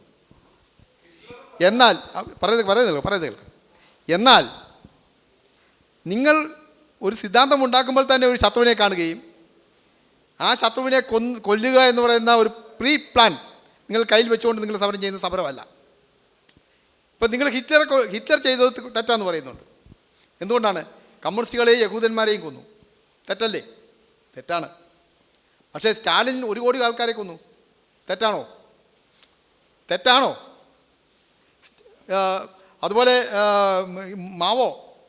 മാവോയും 1-2 കോടി ആൾക്കാരെ കൊന്നു സാംസ്കാരിക വിപ്ലവ കാലത്ത്. പോൾപോട്ട് 15 ലക്ഷത്തിനും 30 ലക്ഷത്തിനും ഇടയ്ക്ക് ആൾക്കാരെ കൊന്നത്. ഒരു വിശുദ്ധ സ്വർഗം ഉണ്ടാക്കാൻ വേണ്ടി മനുഷ്യരെ പ്രീ പ്ലാനായിട്ട് കൊല്ലുന്നത് ശരിയാണോ? അതാണ് പ്രത്യയശാസ്ത്രങ്ങൾ ചെയ്യുന്നത്. നമുക്കിപ്പോൾ ഒരു സമരങ്ങൾ ഉണ്ടാകുമ്പോൾ നമുക്കിപ്പോൾ ക്രിമിനൽ നിയമങ്ങൾ നമ്മൾ പരിശോധിക്കാൻ നമുക്കറിയാം. നമ്മളൊരു ആൾക്കൂട്ടം തമ്മിൽ പെട്ടെന്നൊരു ആക്രമണം ഉണ്ടാകുമ്പോൾ ഒരാളെ കൊന്നു എന്ന് പറഞ്ഞാൽ അത് ഗുരുതരമായ കുറ്റമല്ല. പക്ഷേ ഒരാളെ മുൻവൈരാഗ്യം വെച്ച് പതിയെ ആക്രമിച്ച് കൊല്ലുന്നത് ഗുരുതരമായ കുറ്റമാണ്. രണ്ടാണ്. നിങ്ങൾക്ക് ഒരു വ്യവസ്ഥയ്ക്കെതിരെ നമ്മൾ സമരം ഇപ്പം നമ്മൾ സമരം ചെയ്യുന്നില്ലേ? ഒരു വ്യവസ്ഥയ്ക്കെതിരെ നമ്മൾ സമരം ചെയ്യുന്നുണ്ട്. അത് തെറ്റല്ല. ആ സമരത്തിനിടയിൽ ചിലപ്പോൾ കൊലപാതകം നടന്നെന്ന് വരാം, അതും തെറ്റല്ല. പക്ഷേ കൊലപാതകം നടത്തുക എന്ന് പറയുന്ന ഒരു സമരം ചെയ്യുന്നത് തെറ്റാണ്. അതാണ് നമ്മൾ ജിഹാദിനെതിരായി നിൽക്കുന്നത്. ഇനി രണ്ടാമത്തെ വ്യക്തി സ്വാതന്ത്ര്യം മാത്രമാണ് പ്രശ്നം. വ്യക്തി സ്വാതന്ത്ര്യം പരമപ്രധാനമായ വിഷയമാണ്. വ്യക്തി സ്വാതന്ത്ര്യം ഇല്ലാതെ ഇപ്പോൾ നിങ്ങൾ ജയിലിൽ കിടന്നിട്ടുണ്ടോ? കൃത്യമായി നമ്മൾ വീട്ടിൽ കിടന്നതിന് കൃത്യമായി ചായ കിട്ടും, രാവിലെ ഭക്ഷണം, ബ്രേക്ക്ഫാസ്റ്റ് കിട്ടും, ഉച്ചയ്ക്ക് ഭക്ഷണം കിട്ടും, വൈകുന്നേരം ഭക്ഷണം കിട്ടും. പക്ഷേ നിങ്ങൾ ജയിലിൽ കിടക്കാൻ നിങ്ങൾക്ക് വീട്ടിൽ കൃത്യമായി അളന്നാണ് തരുന്നത്. ഓരോ വ്യക്തിക്കുള്ള ഭക്ഷണം അളന്നാണ് തരുന്നത്. വായിക്കാൻ പത്രം കിട്ടും, TV കിട്ടും, ഇപ്പോൾ ശമ്പളവും കിട്ടും. പക്ഷേ നിങ്ങളാരെങ്കിലും ജയിലിൽ കിടക്കാൻ തയ്യാറാണോ? എന്തുകൊണ്ടാണ്? സ്വാതന്ത്ര്യമില്ല. സ്വാതന്ത്ര്യത്തെ അടിയറ വെച്ചുകൊണ്ട് നിങ്ങൾക്ക് ഭക്ഷണമല്ല എന്ത് തന്നാലും നമ്മളാരും അത് ഇഷ്ടപ്പെടുന്നില്ല. പക്ഷേ മറ്റൊരാളുടെ സ്വാതന്ത്ര്യത്തെ ഹനിച്ചുകൊണ്ടാണ് നമ്മളീ പറയുന്നത്, നിങ്ങൾക്ക് ഞങ്ങൾ അത് തരുന്നില്ലേ, നിങ്ങൾക്ക് കിറ്റ് തരുന്നില്ലേ. പക്ഷേ നമ്മളകത്ത് പോയി കിടക്കുമ്പോഴാണ് ബുദ്ധിമുട്ട്. മറ്റുള്ളവരുടെ സ്വാതന്ത്ര്യം ഹനിച്ചുകൊണ്ടൊരു വ്യവസ്ഥ ഉണ്ടാക്കാൻ നമ്മളെല്ലാം തയ്യാറാണ്. ആണോ? നമ്മളെല്ലാം തയ്യാറാണ്. TP ചന്ദ്രശേഖരനെ കൊന്നത് ഇപ്പോഴും ന്യായീകരിക്കപ്പെടുന്നുണ്ട്. പക്ഷേ അത് കൊന്നവരെ കൊന്നിരുന്നെങ്കിലോ, ഇദ്ദേഹത്തെ റിവേഴ്സായിട്ട് ചെയ്തിരുന്നെങ്കിലോ നിങ്ങൾ ന്യായീകരിക്കുമോ? ന്യായീകരിക്കത്തില്ല. അപ്പോൾ പ്രധാന പ്രശ്നം എന്ന് പറയുന്നത് വ്യക്തി സ്വാതന്ത്ര്യം എന്ന് പറയുന്നത് പരമപ്രധാന ആശയമാണ്. ആ വ്യക്തി സ്വാതന്ത്ര്യത്തിൻ്റെ സാക്ഷാത്കാരം അത് കൃത്യമായി M.N. റോയ് അദ്ദേഹത്തിൻ്റെ 22 തിസീസുകൾ എന്ന് പറഞ്ഞാൽ ഹ്യൂമനിസ്റ്റ് തിസീസിൽ, റാഡിക്കൽ ഹ്യൂമനിസ്റ്റ് തിസീസിൽ അത് കാര്യം പറയുന്നുണ്ട്. വ്യക്തി സ്വാതന്ത്ര്യം പരമപ്രധാനമാണ്. വ്യക്തി സ്വാതന്ത്ര്യത്തിൻ്റെ സാക്ഷാത്കാരമുള്ള ഏതൊരു വ്യവസ്ഥയും മാത്രമേ നിലനിൽക്കാൻ സാധ്യതയുള്ളൂ, നിലനിൽക്കാൻ പറ്റുകയുള്ളൂ. അതാണ് ജനാധിപത്യം. ജനാധിപത്യത്തിൽ നമുക്ക് എന്തൊക്കെ കുഴപ്പമുണ്ടെങ്കിലും വ്യക്തി സ്വാതന്ത്ര്യം പരമപ്രധാനമാണ്. നമ്മൾ ഭരണഘടന വായിച്ച് നോക്കുക. ഭരണഘടന മൗലികാവകാശങ്ങൾ എന്ന് പറഞ്ഞാൽ വ്യക്തികളുടെ അവകാശമാണ്, അല്ലാതെ സമൂഹത്തിൻ്റെ അവകാശമല്ല. ഒരു സമൂഹത്തിൻ്റെ അവകാശത്തെക്കുറിച്ച് സംസാരിക്കുന്നത് ഫാസിസമാണ്. ഇപ്പോൾ ആര്യവംശത്തിൻ്റെ അവകാശം, അല്ലെങ്കിൽ ഹിന്ദുക്കളുടെ അവകാശം, മുസ്ലിങ്ങളുടെ അവകാശം, തൊഴിലാളി വർഗത്തിൻ്റെ അവകാശം, ഇതൊക്കെ ഫാസിസത്തിൻ്റെ ആശയങ്ങളാണ്. അതേസമയം മനുഷ്യ വ്യക്തിയുടെ അവകാശത്തെക്കുറിച്ച് സംസാരിക്കുന്നത് ജനാധിപത്യമാണ്. അതുകൊണ്ട് യുക്തിവാദികൾ പ്രത്യയശാസ്ത്രത്തിൻ്റെ രാഷ്ട്രീയ വ്യവസ്ഥയിൽ നിന്നും അത് തിരസ്കരിക്കുകയും ജനാധിപത്യത്തെ പ്രോത്സാഹിപ്പിക്കുകയും ചെയ്തു. ജനാധിപത്യമാണ് മനുഷ്യ സമൂഹം ഇന്നുവരെ ഉണ്ടാക്കിയിട്ടുള്ളതിൽ ഏറ്റവും മെച്ചപ്പെട്ട വ്യവസ്ഥ. കാരണം അത് ഇതിനെ പരിഷ്കരിക്കാൻ നമുക്ക് സാധിക്കും. ഇത് ഒരു സംവാദം എന്നതിൽ ഞാനിത് കേൾക്കാൻ വേണ്ടി ഇവിടെ വന്നതാണ്. എങ്കിലും ഇടമറുമായി ബന്ധപ്പെട്ട് ഒരു കാര്യം പറഞ്ഞിട്ട് കുഴപ്പമില്ല, സമയമുണ്ടല്ലോ അല്ലേ? ഒരു മിനിറ്റ് പറഞ്ഞാൽ എൻ്റെ കുടുംബവുമായി ബന്ധപ്പെട്ട് കാര്യമാണ്. ഇടമറുവിനെക്കുറിച്ചുള്ള ഓർമ്മയുടെ ഒരു സംഭവം, ഇടമറുവിനെ അനുസ്മരിക്കുന്ന ഒരു ദിവസമായതുകൊണ്ട് അതങ്ങോട്ട് സൂചിപ്പിക്കാമെന്ന് വെച്ചു. എനിക്ക് വ്യക്തിപരമായി ഇടമറുവായിട്ട് ബന്ധമില്ല, പക്ഷേ എൻ്റെ ഫാദറിന് ബന്ധമുണ്ടായിരുന്നു. അതായത് കോട്ടയത്ത് കേരള യുക്തിവാദി സംഘത്തിൻ്റെ അക്കാലത്തെ പ്രവർത്തനം ഒരു 80കളിലാണെന്ന് എനിക്ക് തോന്നുന്നു. ഫാദറിൻ്റെ പേര് ജോൺ കേരിമേലി എന്നാണ്. പ്രവർത്തിക്കുന്നൊരു കാലം അന്ന് അവിടുത്തെ സെക്രട്ടറി ആയിട്ടാണ്. അന്ന് സെക്രട്ടറി യുക്തിവാദി സംഘത്തിൻ്റെ എരുമേലി മേഖലയാണെന്ന് തോന്നുന്നു എനിക്ക് സെക്രട്ടറി ആയിട്ട് പ്രവർത്തിക്കുന്ന ഒരു കാലമായിരുന്നു. അങ്ങനെ അടുത്തൊരു ബന്ധമുണ്ടായിരുന്നു. തേരാളിയിലൊക്കെ കാലത്ത് എഴുതുകയൊക്കെ ചെയ്യുന്നുണ്ട്. അപ്പം ഇവിടെ ഇരിക്കുന്ന പലർക്കും അറിയാമായിരിക്കും. അത് ഞാനതിൻ്റെ വിശദാംശങ്ങളിലേക്ക് പോകുന്നില്ല, അതെല്ലാം നമ്മുടെ ചർച്ചയില്ലാത്തതുകൊണ്ട്.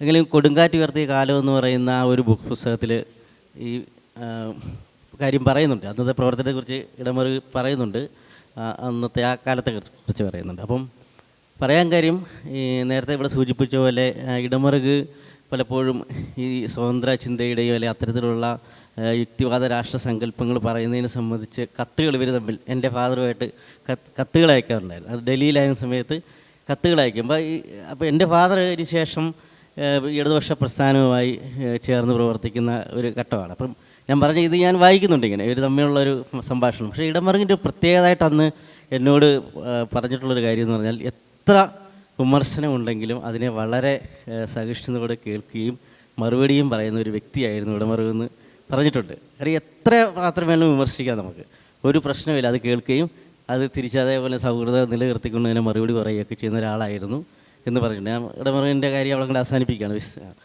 അപ്പോൾ ഇവിടെ നടന്ന ചർച്ചയായി ബന്ധപ്പെട്ട് ഇപ്പം പല ഘട്ടങ്ങളിലും ഞങ്ങളൊക്കെ തമ്മിലുള്ള ഈ വിഷയങ്ങൾ സംസാരിക്കുകയും സോഷ്യൽ മീഡിയയിലൊക്കെ ഏറ്റുമുട്ടൽ എന്ന് ഞാൻ പറയുന്നില്ല, സംവാദങ്ങൾ ഉണ്ടായിട്ടുള്ളൊരു കാര്യമാണ് ഫാസിസ്റ്റെ സംബന്ധിച്ചൊക്കെ. അപ്പോൾ ഇവിടെ ഫാസിസ്റ്റെ സംബന്ധിച്ച് പ്രത്യയശാസ്ത്രത്തെക്കുറിച്ച് പറഞ്ഞപ്പോൾ ഇപ്പം നമ്മൾ ഇന്ത്യൻ സമൂഹത്തിലാണ്, ഇന്ത്യൻ സാഹചര്യത്തിൽ ഇന്ത്യയിൽ നിലനിൽക്കുന്നൊരു ഫാസിസം അല്ലെങ്കിൽ ഇന്ത്യയിൽ അധികാരത്തിൽ നിൽക്കുന്നൊരു ഫാസിസ്റ്റെ സംബന്ധിച്ച് ഇവിടെ പറയുമായിരിക്കും, തുടർന്ന് മുന്നോട്ട് വരുമെന്ന് എനിക്ക് തോന്നുന്നു. ലോകത്തിൽ ഫാസിസത്തിൻ്റെ ആശയങ്ങളെക്കുറിച്ചെല്ലാം പറഞ്ഞാൽ അതിനകത്ത് ചില യോജിപ്പുകളും വിയോജിപ്പുകളും ഒക്കെ ഉണ്ട്. പക്ഷേ നമ്മൾ ജീവിക്കുന്ന ഇന്ത്യയിൽ ഒരു എല്ലാവർക്കും അറിയാം ബ്രാഹ്മണിക്കലായിട്ടുള്ളൊരു ആശയത്തിൻ്റെ ഭാഗമായി നിലനിൽക്കുന്ന ഒരു പ്രത്യയശാസ്ത്രത്തിൻ്റെ അധികാര കേന്ദ്രം ഇവിടെ നിലനിൽക്കുകയാണ്. പിന്നെ നമ്മുടെ സമൂഹം പലപ്പോഴും പലതരം മാറ്റങ്ങളിലൂടെയാണ് കടന്നു പോയിക്കൊണ്ടിരിക്കുന്നത്. ഫ്യൂഡലിസത്തിൽ നിന്ന് സമൂഹം പല ഘട്ടങ്ങൾ ഇപ്പോൾ ഇവിടെ പല വിഷയങ്ങൾ പറഞ്ഞു. അതിൻ്റെ വിശദാംശങ്ങളിലേക്ക് പോകാൻ പറ്റില്ല, കാര്യം അത്രയും സമയമില്ല. ഇപ്പോൾ ജനാധിപത്യത്തെക്കുറിച്ച് പറഞ്ഞു. അപ്പോൾ നമ്മൾ ഫാസിസത്തിൽ നിന്ന് പെട്ടെന്ന് ജനാധിപത്യത്തിലേക്ക് ചാടുന്നു, ഹ്യൂമനിസത്തിലേക്ക് പോകുന്നു. ഇതെല്ലാം ഒരു ഭയങ്കര ചരിത്രപരമായ ഘട്ടങ്ങളിലൂടെ കടന്നു വന്ന മനുഷ്യ സമൂഹത്തിൻ്റെ ഒരു പ്രധാന ഘടകങ്ങൾ തന്നെയാണ്, സംശയമില്ല അക്കാര്യത്തിൽ. പക്ഷേ ഒന്നാമത്തെ പ്രശ്നം ഇതാണ്, ഇന്ത്യയിൽ ഈ പറയുന്ന ഫാസിസത്തിൻ്റെ പ്രത്യയശാസ്ത്രപരമായ രാഷ്ട്രീയ ഭരണകൂടം നിലനിൽക്കുന്നുണ്ടോ എങ്കിൽ അതിനെ എങ്ങനെയാണ് നമുക്ക് ഇപ്പോഴത്തെ സാഹചര്യം സ്വതന്ത്ര ചിന്തയെക്കുറിച്ച് പറയുമ്പോഴും ഇപ്പോൾ സ്വതന്ത്ര ചിന്തയും അല്ലെങ്കിൽ വ്യക്തി സ്വാതന്ത്ര്യം എന്ന് പറയുന്നത് നേരത്തെ ഇവിടെ ആരെ സൂചിപ്പോലെ വ്യക്തി കേന്ദ്രീയമായി നിൽക്കുന്നൊരു സംഗതിയല്ല, അത് സമൂഹമായി ബന്ധമുണ്ട്. ഇപ്പോൾ നമ്മൾ ഭക്ഷണം കഴിക്കുന്ന, നമ്മൾ സംസാരിക്കുന്നത്, നമ്മുടെ ശൈലികൾ, നമ്മുടെ വേഷങ്ങൾ, ഇതെല്ലാം സമൂഹവുമായി ബന്ധപ്പെട്ടാണ് എന്ന് പറയുന്നതിൻ്റെ അർത്ഥം സാമൂഹിക ബന്ധങ്ങളിലൂടെയാണ് ഇതെല്ലാം നിർമ്മിക്കപ്പെടുന്നത് എന്നുള്ളതാണ് ഒന്നാമത്തെ കാര്യം. അപ്പോൾ ഇത് സംബന്ധിച്ച് ഒരു സംവാദ വിഷയം തന്നെയാണത്. അതാണ് രണ്ടാമത്തെ ഒരു കാര്യം. അതിന് മൂന്നാമതൊരു കാര്യം എന്ന് പറയുന്നത് ഇപ്പം കമ്മ്യൂണിസത്തിലോ അല്ലെങ്കിൽ അത്തരം ആശയങ്ങളിൽ ഫാസിസത്തെ സംബന്ധിച്ചുള്ള ഇത് പറയുമ്പോഴും അത് പാർട്ടിയിലേക്ക് പോകുന്നു. ഒരു കമ്മ്യൂണിസ്റ്റ് എന്ന ഐഡിയോളജി എന്ന നിലയിൽ ഐഡിയോളജിയിലാണ് ഈ പറയുന്ന ഘടകങ്ങൾ നിലനിൽക്കുന്നത്, അതോ പാർട്ടിയിലാണോ നിലനിൽക്കുന്നത്? ഇതൊക്കെ ആകെ ഒരു കോൺട്രഡിക്ടറി വരുന്നുണ്ട്. അപ്പോൾ ഇതൊക്കെ ഒരു വ്യക്തമായ ഒരു ഡിസ്കഷനാണ് വരേണ്ടതെന്ന് നിൽക്കുന്നത്. ഇപ്പോൾ രാജേഷ് മുന്നോട്ട് വെച്ചത് നമ്മൾ വ്യക്തിയുടെ സ്വാതന്ത്ര്യം, ജനാധിപത്യം എന്നതാണ് ഏറ്റവും പ്രധാനമുള്ള കാര്യം. ആർക്കും തർക്കമില്ല. ഇന്ത്യ പോലെ നിൽക്കുന്ന ഒരു രാഷ്ട്രത്തിൽ ഇന്ന് മത രാഷ്ട്രീയത്തിൻ്റെ ഭരണ ക്രമീകരണം നിൽക്കുമ്പോൾ വ്യക്തിയുടെ സ്വാതന്ത്ര്യത്തെ അത് ഹാനിക്കുന്നുണ്ട്. ഏത് ഭക്ഷണം കഴിക്കണമെന്നും ഏത് വസ്ത്രം എടുക്കണമെന്നും ഏത് പാഠശാലയിൽ എന്ത് പഠിക്കണമെന്നൊക്കെ ഈ നേരത്തെ പോലെ ഇന്ത്യ പോലുള്ള രാഷ്ട്രത്തിൽ ഒരു പ്രത്യയശാസ്ത്രം തന്നെ ക്രമീകരിച്ചിരിക്കുകയാണ്.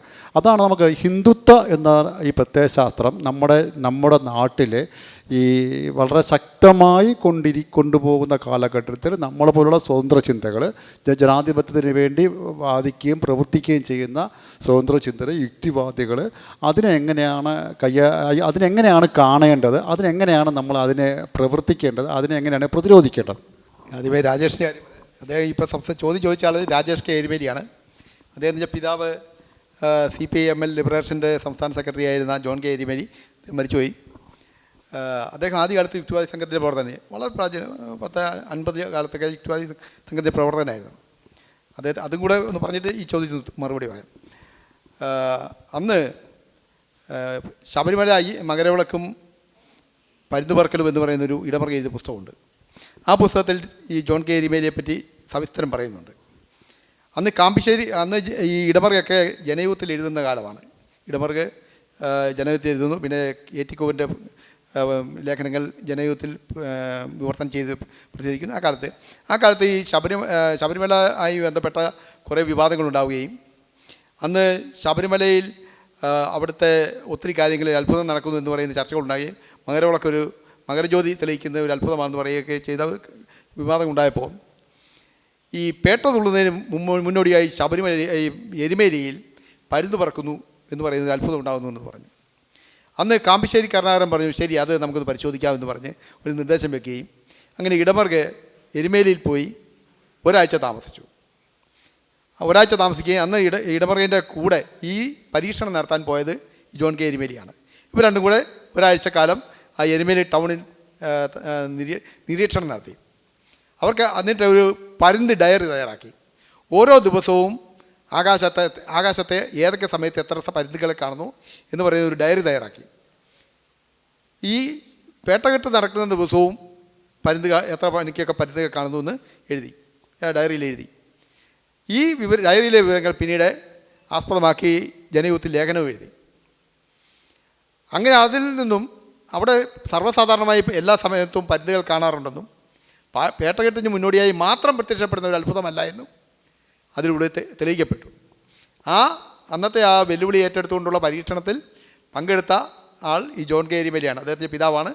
അതുകൊണ്ട് ആ പുസ്തകത്തിൽ മകരവിളക്കും പരുന്ത് പറക്കലും എന്ന് പറയുന്ന ആ പുസ്തകത്തിൽ ആ വിഷയങ്ങൾ സവിസ്തരം പറയുന്ന കൂട്ടത്തിൽ ജോൺ കെ എരുമേലി സാറിനെക്കുറിച്ചും പറയുന്നുണ്ട്. ഇനി അദ്ദേഹത്തിൻ്റെ ചോദ്യവും രാജേഷിൻ്റെ ചോദ്യവും ഇപ്പോൾ എന്നോട് ചോദിച്ച ചോദ്യവും കൂടി ഒന്നിച്ച് ചേർത്തുകൊണ്ട് ഒരു മറുപടി പറയാം. യഥാർത്ഥത്തിൽ ഇന്ത്യ സ്വാതന്ത്ര്യം നേടിയതിന് ശേഷം സ്വാതന്ത്ര്യം നേടുന്നത് പാകിസ്ഥാൻ എന്ന് പറയുന്ന ഒരു മതരാഷ്ട്രമാണ്. ഉണ്ടായത് ഒരു വശത്ത്. മറുവശത്ത് ഇന്ത്യ ഒരു മതരാഷ്ട്രമായിട്ടല്ല അന്നത്തെ ദേശീയ നേതാക്കൾ വിഭാവനം ചെയ്തത്. ഒരു മതനിരപേക്ഷ സ്വതന്ത്ര പരമാധികാര രാജ്യം എന്ന നിലയ്ക്കാണ്, ജനാധിപത്യ രാജ്യം എന്ന നിലയ്ക്കാണ്. പക്ഷേ അന്ന് RSSഉം ജനസംഘവും പോലെയുള്ള ഹിന്ദുത്വ ശക്തികൾ ഇന്ത്യയെ ഒരു ഒരു ഹിന്ദു രാഷ്ട്രമാക്കണമെന്ന് പറയുന്ന വാദം ശക്തമായി ഉന്നയിക്കുകയും അത് ജനങ്ങൾക്കിടയിൽ അതിനുള്ള ഒരു വേരോട്ടം ഉണ്ടാക്കാൻ കഴിയാതെ പരാജയപ്പെടുകയും ചെയ്തു. പിന്നീട് 30 വർഷത്തോളം കോൺഗ്രസ്സാണ് ഇന്ത്യ ഭരിച്ചത്. പിന്നെ അതിനുശേഷം ജനതാ പാർട്ടി, ജനതാദളും അങ്ങനെയുള്ള ചില പാർട്ടികളൊക്കെ ഭരിച്ചു. ഇപ്പോൾ ഹിന്ദുത്വ രാഷ്ട്രീയം പ്രധാനമായിട്ട് അജണ്ടയായിട്ട് ഉന്നയിക്കുന്ന, പ്രത്യശാസ്ത്രമായി ഉന്നയിക്കുന്ന BJP ആണ്. BJPയുടെ സഖ്യത്തിലുള്ള രാഷ്ട്രീയ കക്ഷിയാണ് ഇപ്പോൾ ഭരിക്കുന്നത്. ഇപ്പോൾ യഥാർത്ഥത്തിൽ ഹിന്ദു രാഷ്ട്രത്തിലേക്ക് ഇന്ത്യയെ കൊണ്ടുപോകാനുള്ള പ്രവർത്തനങ്ങൾ പടിപടിയായി നടത്തുന്നുണ്ട്. അത് ശരിയാണ്. അതിനെതിരെ ശക്തമായ സമരം, രാഷ്ട്രീയ സമരം, അതുപോലെ സാമൂഹിക സാംസ്കാരിക മേഖലയിലൊക്കെ സമരം ഉണ്ടാവേണ്ടതുണ്ട്. യുക്തിവാദികൾ ആ സമരം ഏറ്റെടുത്ത് നടത്തുന്നുമുണ്ട്. എന്നാൽ ഈ സമരത്തെ എങ്ങനെയാണ് നമ്മൾ അഭിമുഖീകരിക്കേണ്ടതെന്ന പ്രശ്നം ദേശീയ മേഖലയിൽ പ്രവർത്തിക്കുന്ന രാഷ്ട്രീയ കക്ഷികളെ സംബന്ധിച്ച് കൃത്യമായൊരു നിലപാട് സ്വീകരിക്കാൻ അവർ കഴിയുന്നില്ല.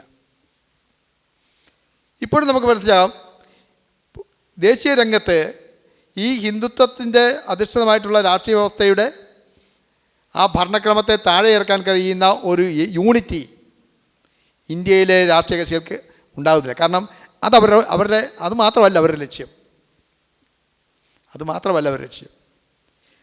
ഇപ്പോൾ മമത ഇന്ത്യ സഖ്യത്തേക്ക് വന്നത് എപ്പോഴാണ്? BJP ചവിട്ടി പുറത്താക്കിയപ്പോൾ മാത്രമാണ്.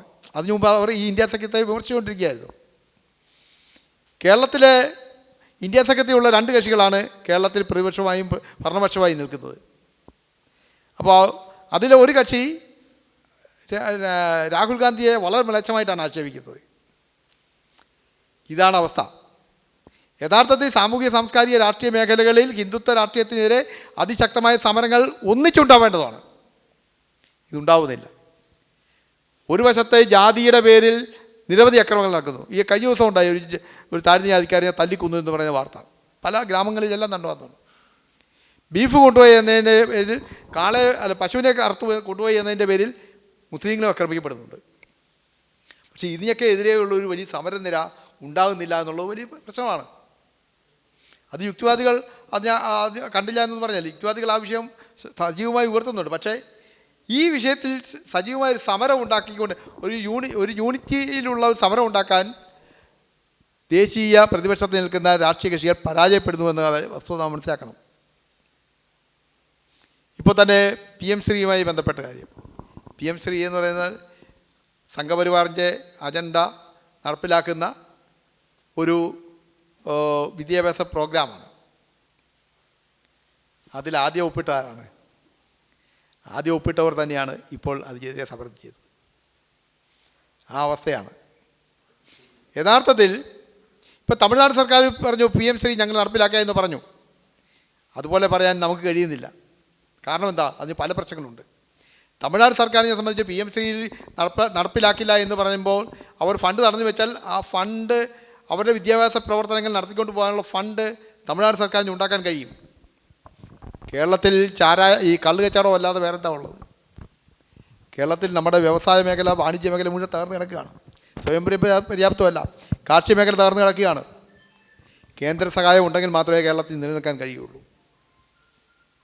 അതുകൊണ്ടാണ് കടുത്ത ഇടതുപക്ഷവും പോയി PM ശ്രീ ഒപ്പിട്ടത്. ഫണ്ട് വാങ്ങിക്കാൻ വേണ്ടി ഒപ്പിട്ടെന്നാണ് പറയുന്നത്. അപ്പോൾ വാസ്തവത്തിൽ കഴിഞ്ഞ കുറേ വർഷങ്ങളായി, കഴിഞ്ഞ പതിറ്റാണ്ടുകളായി കേരളത്തിൽ നമ്മുടെ രാഷ്ട്രീയ കക്ഷികൾ ഇവിടുത്തെ സംരംഭകരെ മുടക്കുകയും വ്യവസായ മേഖല മുഴുവൻ തകർക്കുകയും ചെയ്തതിൻ്റെ ഫലമായി ഇവിടം സാമ്പത്തികമായി തകർന്നുപോയി, കാർഷിക മേഖല തകർന്നുപോയി. ഇപ്പം നിങ്ങൾ നോക്കിയേ, കേരളത്തിലെ കൃഷിഭൂമിയുടെ 99% തരിച്ചു കിടക്കുകയാണ്. അങ്ങനെ കേരളം സാമ്പത്തികമായി വലിയ തകർന്നതുകൊണ്ട് കേന്ദ്ര ഫണ്ട് നമുക്ക് വാങ്ങിച്ചേ പറ്റുള്ളൂ. അത് കോൺഗ്രസ് മുന്നണി അല്ലെങ്കിൽ കമ്മ്യൂണിസ്റ്റ് മുന്നണിയാണെങ്കിലും ഫണ്ട് വാങ്ങിക്കാൻ ഇതൊക്കെ ഒപ്പിട്ട് തീരുന്നു എന്ന് സാഹചര്യം സംജാതമായിരിക്കുന്നു. അപ്പോൾ ഞാൻ പറഞ്ഞു വന്നത്, വളരെ ഗ്രാസ് റൂട്ട് ലെവലിലുള്ള ഒരു പ്രവർത്തനത്തിൻ്റെ ഫലമായിട്ടും കൂടി ഉള്ള ഒരു സമരമാണ് ഇത് അനിവാര്യമായിട്ടുള്ളത്. നിർഭാഗ്യവശാൽ കേരളത്തിൽ അതൊന്നും ഉണ്ടാകുന്നില്ല എന്നുള്ളത് വസ്തുതയാണ്. അഖിലേന്ത്യാ തലത്തിലും അതൊക്കെയാണ് അവസ്ഥ. ഈ ഇന്ത്യയിൽ ഹിന്ദുത്വത്തിനെതിരെ ഏറ്റവും അധികം ആദ്യം മുതൽ സ്വാതന്ത്ര്യപൂർവ്വ കാലത്ത് മുതൽ സമരം ചെയ്ത ഒരാൾ ഡോക്ടർ ബി ആർ അംബേദ്കറാണ്. അംബേദ്കർ ആശയങ്ങൾ ഇപ്പോൾ വിവിധ മേഖലയിൽ ചർച്ച ചെയ്യപ്പെടുന്നുണ്ടെങ്കിലും അതിൽ ആസ്പദമാക്കിയ ഒരു സമരം ജാതിക്കെതിരെയും സവർണാധിപത്യത്തിനെതിരെയും മനുസ്മൃതിയിൽ അധിഷ്ഠിതമായിട്ടുള്ള രാഷ്ട്രീയ വ്യവസ്ഥയ്ക്കെതിരെയൊക്കെയുള്ള ഒരു സമരം ഇനിയും ഉണ്ടാവേണ്ടിയിരിക്കുന്നു. അതായിരിക്കും ഭാവിയിലേക്ക് ഈ ഹിന്ദുത്വ രാഷ്ട്രീയത്തെ തടഞ്ഞു നിർത്താൻ ഉതകുന്ന ഒരു സമരമെന്ന് കൂടി പറഞ്ഞുകൊണ്ട് ഞാൻ എൻ്റെ വാക്കുകൾ ചുരുക്കുന്നു. സമയത്തിൻ്റെ ക്രമീകരണങ്ങളോട് ഇത് അവസാനിപ്പിക്കാനുള്ള ഇതിലാണ്. ആർക്കെങ്കിലും എന്തെങ്കിലും ക്വിക്കായിട്ട് എന്തെങ്കിലുമൊക്കെ അഭിപ്രായം ഉണ്ടെങ്കിൽ പറയാം. വളരെ സിമ്പിളായിട്ടുള്ള 2 ചോദ്യമാണ് സാർ. ഒന്നെന്ന് പറയുന്നത് ഒരു വലിയൊരു വീക്ഷണമാണ് കിട്ടിയത്. ഈ പ്രത്യയശാസ്ത്രങ്ങൾ നമ്മുടെ സമൂഹത്തിനെ ബന്ധനസ്ഥനാക്കുന്ന ഒരു വ്യവസ്ഥയാണെന്ന് പറയുന്നുണ്ട്. അത് വളരെ വലിയ കാര്യമാണ്. പക്ഷേ അത് സംസാരിച്ച് വന്നപ്പോഴത്തേനും സാറ് പറഞ്ഞത് സാമൂഹ്യ പുരോഗതിക്കായിട്ടാണ് ഇത്തരം പ്രത്യയശാസ്ത്രങ്ങൾ ഉണ്ടാകുന്നതെന്ന് പറഞ്ഞു പോയി. അതെങ്ങനെ പുരോഗതിക്കായിട്ടാണെന്ന് പറഞ്ഞു. അതൊന്ന്. രണ്ടാമത് ഒരു ചോദ്യം എന്ന് പറയുന്നത്, നമ്മുടെ ഈ അടുത്ത ദിവസം ഒരു ഇൻ്റർവ്യൂവിൽ നമ്മുടെ മുൻ മുഖ്യമന്ത്രി ഒരു ചോദ്യം ചോദിച്ചപ്പോൾ പുള്ളി പറഞ്ഞത് ഭൂമിയുടെ അവകാശം എന്ന് പറയുന്നത് മുതലാളിത്തത്തിലേക്ക് വഴിതെളിക്കുന്നൊരു സംഭവമാണെന്ന് പറഞ്ഞു. അതെങ്ങനെയാണെന്നൊന്നും മനസ്സിലാകുന്നില്ല. അത് വിശദീകരിക്കാൻ കഴിഞ്ഞാൽ വളരെ നന്നായിരുന്നു എന്ന് തോന്നുന്നു. ആദ്യം പറഞ്ഞ സാറ് പറഞ്ഞ കാര്യം വളരെ വ്യക്തമാണ്. നമുക്ക് ഈ കാര്യത്തിൽ മുൻവിധിയൊന്നുമില്ല. സാമ്പത്തിക ശാസ്ത്ര രംഗത്ത് പുതിയ പുതിയ അന്വേഷണങ്ങളും പുതിയ പുതിയ കണ്ടെത്തലുകളും ഉണ്ടാകുന്നത് ജനാധിപത്യത്തെ അനിവാര്യമാണ്. അങ്ങനെയാണ് ജനാധിപത്യം സാമ്പത്തിക പുനഃക്രമീകരണം നടത്തുന്നത് എന്നാണ് എനിക്ക് പറയാനുള്ളത്.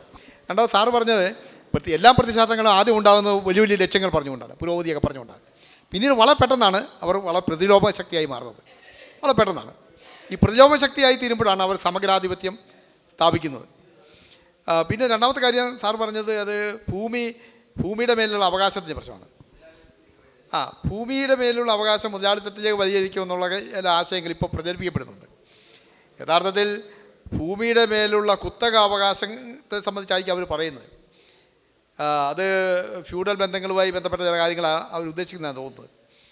എന്തായാലും ഭൂമിയുടെ മേൽ ഉള്ള അവകാശം പുനഃക്രമീകരിക്കേണ്ടതാണ് എന്ന് പറയുന്ന ഒരാളാണ് ഞാൻ. ഭൂപരിഷ്കരണത്തെ പറ്റി പറയുമ്പോഴും ഭൂപരിഷ്കരണം അപര്യാപ്തമാണ്. കാരണം ആയിരക്കണക്കിന് കോളനികൾ, 3 സെൻറ്റ് കോളനികൾ കേരളത്തിലുണ്ട്. ഭൂമിയില്ല അവർക്കൊന്നും. അവർക്ക് ഭൂമി കിട്ടേണ്ടതുണ്ട്. അപ്പോൾ ഭൂമി പുനഃക്രമീകരിക്കേണ്ടത് ഇപ്പോൾ 15 ഏക്കർ ഒരു കുടുംബത്തിന് ഒരു വ്യക്തിക്ക് സ്വന്തമാക്കാൻ എന്ന് പറയുന്ന നിയമമാണുള്ളത്. അതിപ്പോൾ ക്രമീകരിക്കണം. അതൊരു 5 ഏക്കറായിട്ടോ അല്ലെങ്കിൽ മാറ്റേണ്ടതുണ്ട്. കൂടുതൽ ജനങ്ങൾക്ക് വിതരണം ചെയ്യണം. പിന്നെ വേറെ കാര്യം, ഇപ്പോൾ ഭൂമി ഒരു അടിസ്ഥാന സമ്പത്തല്ലാതായി മാറിയിട്ടുണ്ട്. കാരണം ഭൂമി എന്നെ തരിച്ചിടുക. ഇപ്പോൾ ഭൂമിക്ക് മേൽ റിയൽ എസ്റ്റേറ്റ് താല്പര്യമാണ്. അതുകൊണ്ട് കൃഷിഭൂമി തരിച്ചിടുകയാണ്. അപ്പോൾ കൃഷിഭൂമി തരിച്ചിടുന്നു. ഈ പ്രശ്നം ഇപ്പോൾ നിൽക്കുന്നുണ്ടോ? ഏതായാലും ഭൂമിയുടെ പുനഃക്രമീകരണത്തെ സംബന്ധിച്ച് പുതിയ ചർച്ചകൾ ഉണ്ടാവേണ്ടതാണ് എന്ന അഭിപ്രായമാണ് എനിക്കുള്ളത്. ഓക്കെ, നമ്മൾ ഈ സംഭാഷണം ഇപ്പോൾ ഇവിടെ അവസാനിപ്പിക്കുകയാണ്. നമുക്ക് ഇത്തരം സംഭാഷണങ്ങൾ മുന്നോട്ട് കൊണ്ടുപോകാം. നമുക്ക് ഈ നമ്മുടെ ഈ ഒരു പരിപാടി വയ്ക്കുമ്പോൾ സമയത്തിൻ്റെ ക്രമീകരണം ഉണ്ടല്ലോ, അതുകൊണ്ടാണ്. അതിൽ സംസാരിച്ച് പോയാൽ നമ്മൾ സംസാരിച്ച് പോവും. അപ്പോൾ നമ്മൾ ഇപ്പോൾ ഇവിടെ അവസാനിപ്പിക്കുകയാണ്. ഈ സംഭാഷണത്തിൽ പങ്കെടുത്ത ഋഷികുമാറിനും എല്ലാവർക്കും നന്ദി രേഖപ്പെടുത്തുന്നു.